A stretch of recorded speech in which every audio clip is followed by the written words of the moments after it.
In Arthur C. Clarke's 2001 A Space Odyssey, and in the Stanley Kubrick film of the same name, co-authored by Clarke, humanity discovers something of monumental importance buried within the dusty crust of the moon. I thought about 2001 a lot while I was playing through Lunar Software's Routine, their 2025 survival horror game finally released after 13 years of troubled development. On the surface, there are a lot of comparisons to be made. The inciting incident of both stories is the discovery of something on the moon. Both stories have a set piece wherein the protagonist has to systematically disable a rogue computer system. Both stories feature the imagery of birth. They both have ambiguous endings, and both, after engaging with them for the first time, left me wondering what exactly they were actually about. As I was sitting with the end of Routine and beginning to plan out this video, I found myself thinking about a different one, Dan Olson's Annihilation and Decoding Metaphor. In that video, he unpacks the trend of ending explained videos, specifically in relation to the then recently released Alex Garland written and directed film adaptation of Jeff Vandermeer's Annihilation, and how, in the quest to try to explain the literal characteristics of an ending as ambiguous as that of Garland's Annihilation, often we end up losing sight of the real meaning of the work. Olson writes that the purpose of ambiguity is to frustrate the audience, to deny a clean sense of diegetic closure, and thusly force engagement with the metaphorical. With that in mind, I began a second playthrough of Routine, and went to work trying to unpack the mountain of symbolic or potentially metaphorical imagery contained within it. I mentioned the birth imagery in 2001. Routine has even more.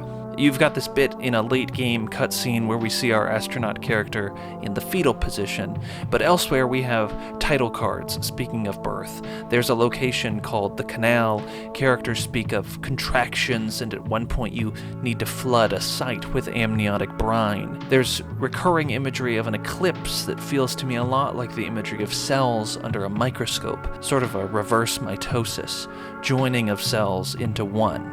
There is a recurring image of a hollyhock in bloom, which, from some brief internet exploration, seems to have been used in Egyptian burial practices, amongst other things, and is viewed in some pagan traditions as a symbol of rebirth. There is biblical imagery, mostly involving the creation narrative in Genesis.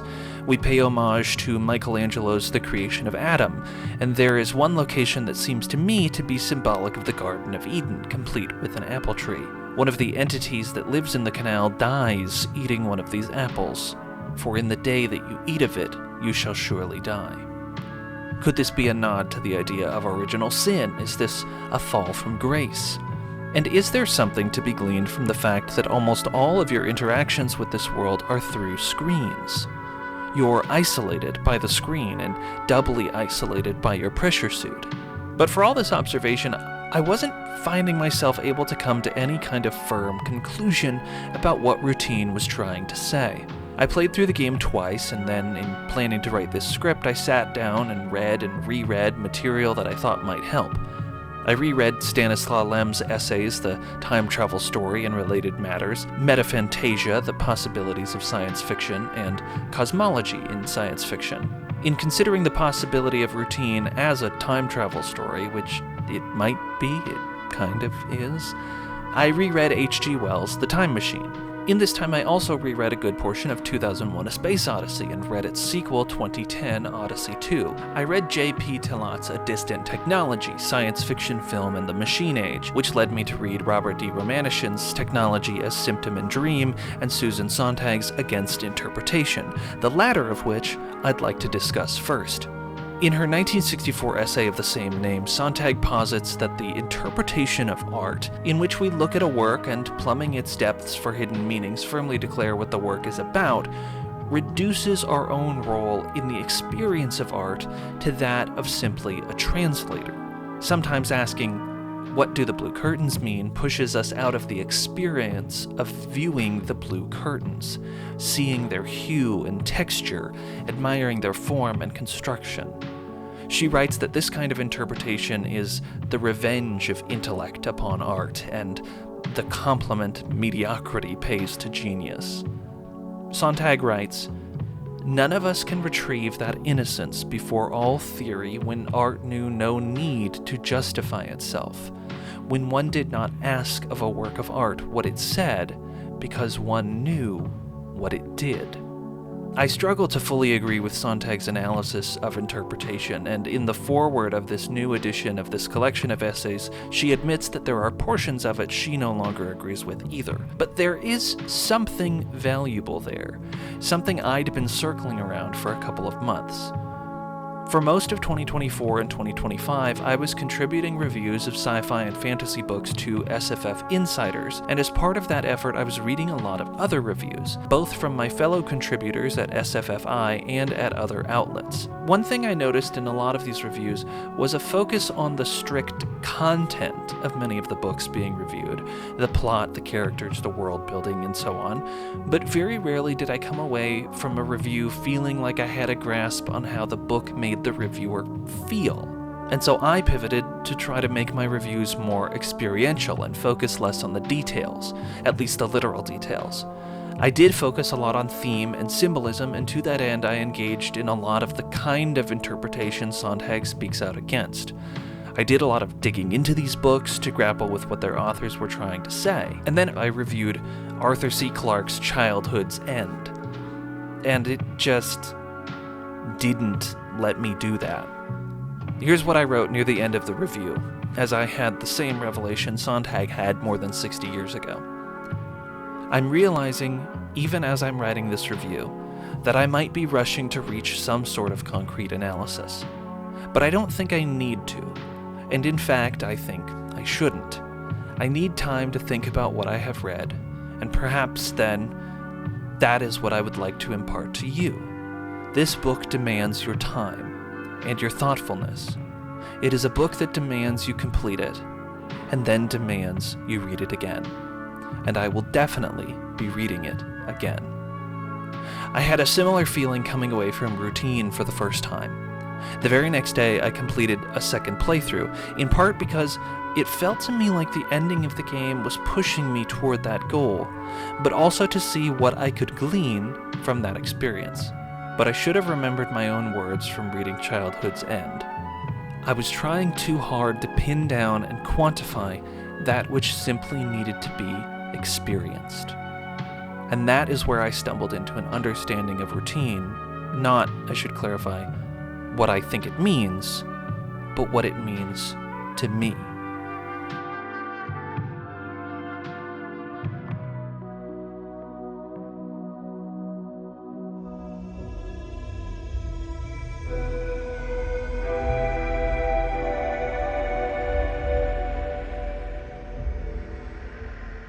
I am a storyteller. If I am anything, I am that. Last summer, my brother-in-law asked me how I keep myself inspired to write and to create, and the answer was simple. Seek out art. Read more books, listen to more music, play more games, watch more movies, explore more architecture, visit more museums and galleries, just to get out there and experience art. And most recently, that experience has been routine. There was a line that stuck out to me on my second playthrough in which one character says, "Through me, you endure, and through you, I endure." This one line unlocked the whole work for me. Routine will, through this experience of playing it, of sitting with it, of playing it again, and now of writing about it, will stick with me. I keep thinking about it. And I likely will keep thinking about it, but when I finally stop thinking about it, whenever that is, it will still be a part of me. It's there now, in my mind and in my memories, and consciously or not, it will live on through me, explicitly in places like this, in this script, in this video, but also just as likely it will live more subtly in my future creative works. And when I realized that, it no longer really mattered to me what routine was about. All that mattered to me was that I was experiencing it in that moment. In a later essay, Susan Sontag writes, "A work of art encountered as a work of art is an experience, not a statement or an answer to a question. Art is not only about something, it is something." Could I apply this endurance motif to the literal events of the game? Sure. Could we muse upon the idea that since portions of the moon base you traverse are locked and you then seek out the ID badges of dead employees to move through the base, could this not be the same kind of endurance? Do the memories of these dead astronauts not live on through our assumption, however falsely, of their identities? Sure. Is that what the game means? Maybe, maybe not. To me, it no longer matters. The story, the experience, holistically, is what matters. The story of the game, the story of me playing the game, and now the story I'm telling you right now, of all these various events and experiences that have culminated with me sitting down in front of my computer and writing this script, recording these words, and editing this video. Though I do fear, in the writing of this, those same fears expressed by the narrator of Wells' The Time Machine, that in writing it down, I feel with only too much keenness the inadequacy of pen and ink, and above all, my own inadequacy to express its quality. I thought then of another quote of Sontag that, in the strictest sense, all the contents of consciousness are ineffable. Even the simplest sensation is, in its totality, indescribable. Every work of art, therefore, needs to be understood not only as something rendered, but also as a certain handling of the ineffable. And so, I think that's how I'll treat routine. I know what it means to me. I know how it will inform my future artistic endeavors, but I don't think it's my place to explain it any more than that. My only goal here is to convince you to go out and experience it for yourself. As Sontag puts it, to make works of art, and by analogy our own experience, more rather than less real to us. In Romanishen's Technology as Symptom and Dream, he reminds us that we must experience the world not just in terms of facts to be discovered and known, but also in terms of stories to be imagined and heard. Indeed, we need to do so not only because we live our lives through stories, but also because we need stories to make the living of life a human reality.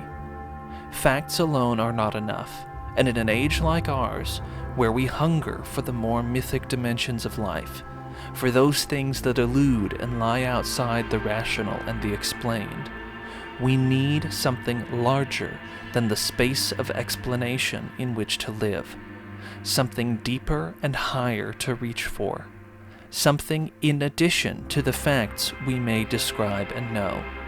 We need stories to guide us and show us the way.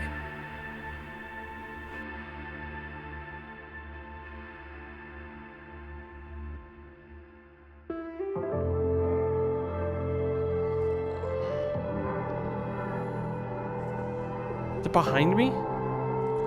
I actually don't know.